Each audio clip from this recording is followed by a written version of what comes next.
ऊंचाई वाले झरनों का उपयोग। झरनों के पास नहरें या पाइपलाइन बिछाई जाएगी। पानी की गिरती ऊर्जा को टरबाइन द्वारा मैकेनिकल ऊर्जा में बदला जाएगा। जनरेटर की मदद से बिजली में परिवर्तन किया जाएगा। संभावित लाभ, इससे हम लोग ज़्यादा इलेक्ट्रिसिटी इसमें लार्ज हाइड्रो टर्बाइन यूज़ करके कर सकते हैं, और अगर वो छोटा वाला है तो हम लोग स्मॉल टर्बाइन यूज़ करके इलेक्ट्रिसिटी जनरेट कर सकते हैं। लेकिन वो अगर कम मात्रा में भी देगा तो इलेक्ट्रिसिटी तो मिल जाएगा हम लोग, तो उससे हम लोग इलेक्ट्रिसिटी जनरेट कर लेंगे।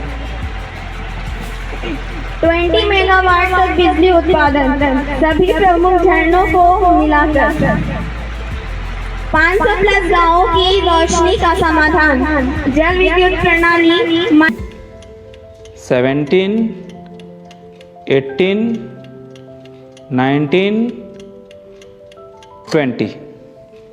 20 पे आपने स्टॉप कर दिया। ये टाइम लगभग क्या, ये 41 सेकेंड आया है। से पढ़ाई स्टार्ट करेंगे।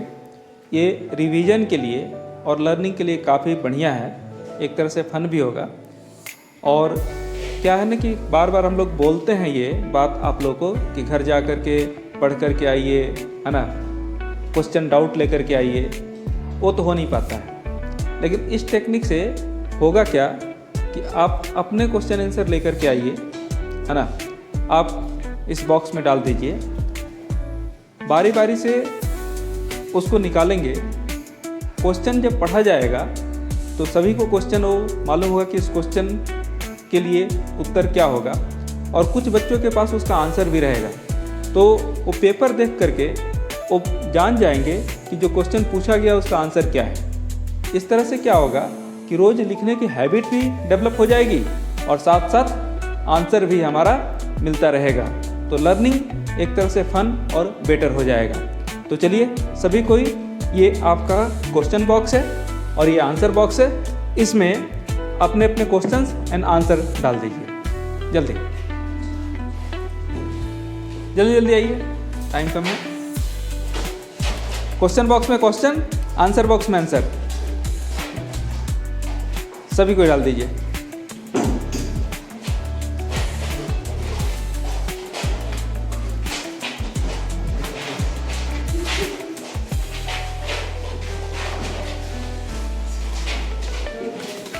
आएंगे और एक एक शीट उठाएंगे, एक क्वेश्चन बॉक्स से और एक आंसर बॉक्स से।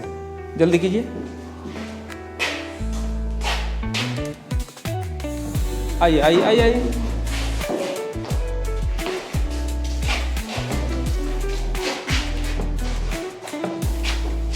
अपने अपने सीट पे भी बैठ जाइए, लेकर के अपने अपने सीट पे बैठ जाइए।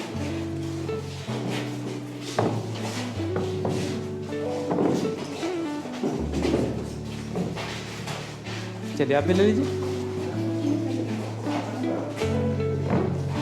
सबका हो गया? चलिए बैठ जाइए। रोल नंबर वाइज क्वेश्चन पढ़ना स्टार्ट कीजिए।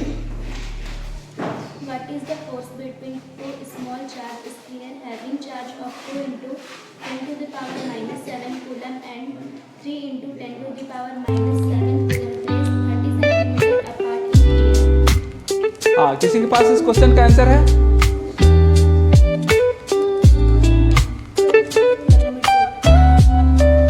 किसी के पास आंसर है? आंसर खोज लेंगे। हाँ चलिए, ये लिखने वाला क्वेश्चन है, बोर्ड पे कर दीजिए, इसको यहीं पे कर दीजिए, सबको देख लेंगे। थोड़ा बड़ा बड़ा लिखिएगा। हाँ बैठ जाइए, आप बैठ जाइए। Q1 2 into 10 power minus 7 coulomb, Q2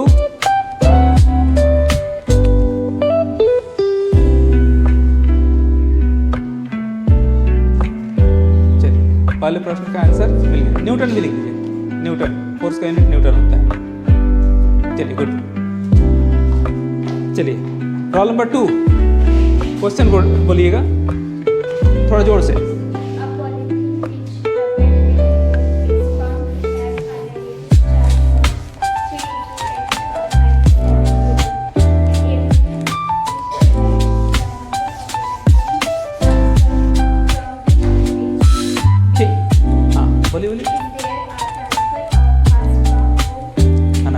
इतना इलेक्ट्रॉन क्योंकि यहाँ पर पॉलीथीन नेगेटिवली चार्ज था, तो चार्ज का ट्रांसफर पुल से पॉलीथीन की तरफ हुआ है, इलेक्ट्रॉन का ट्रांसफर। चलिए good. Next question,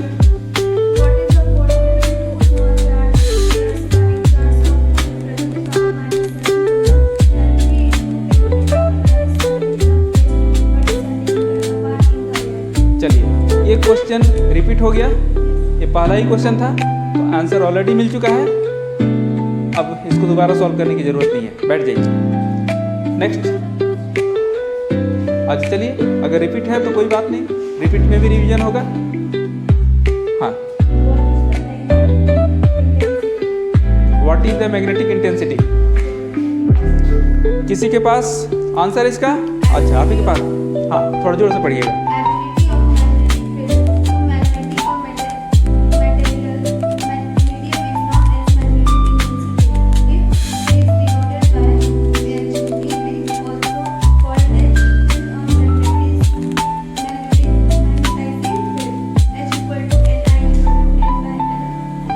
okay good.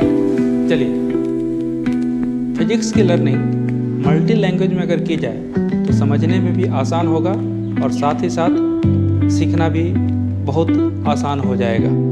जैसा कि हम सभी जानते हैं कि अगर हम कोई चीज़ अपने मातृभाषा में सीखें, रीजनल लैंग्वेज में सीखें, तो उससे वो लंबे समय तक हमें याद भी रहता है और इसका लर्निंग जो है वो महज रटने वाली बात नहीं होती है, समझ भी बेहतर विकसित होता है।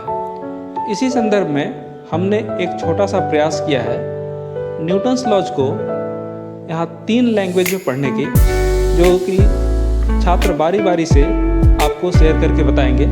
जैसा कि पहले स्टार्ट करते हैं।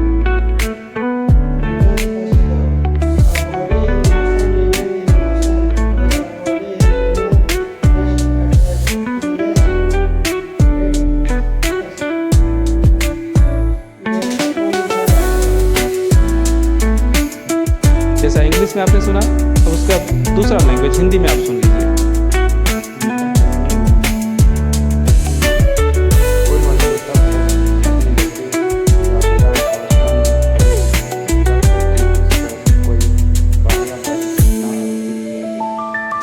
और इसी फर्स्ट लॉ को आप हुंडारी में सुनिए।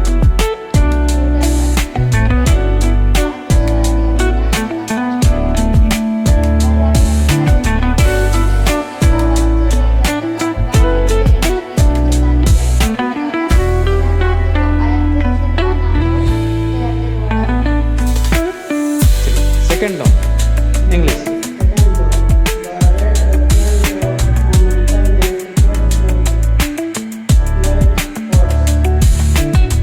हिंदी में।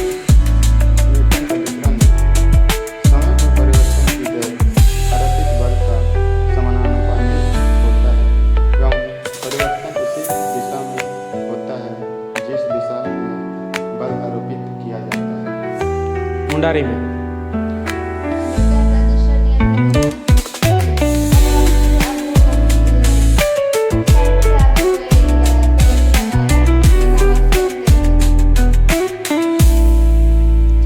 ठीक, तीसरा नियम इंग्लिश में।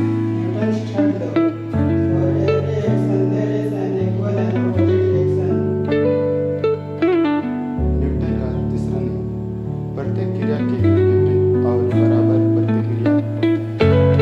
मुंडारी में। हर क्रिया बराबर हटो एनरा प्रतिक्रिया होगा।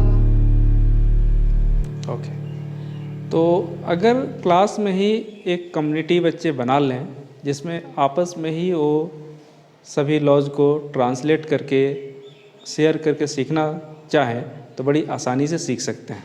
Thank you.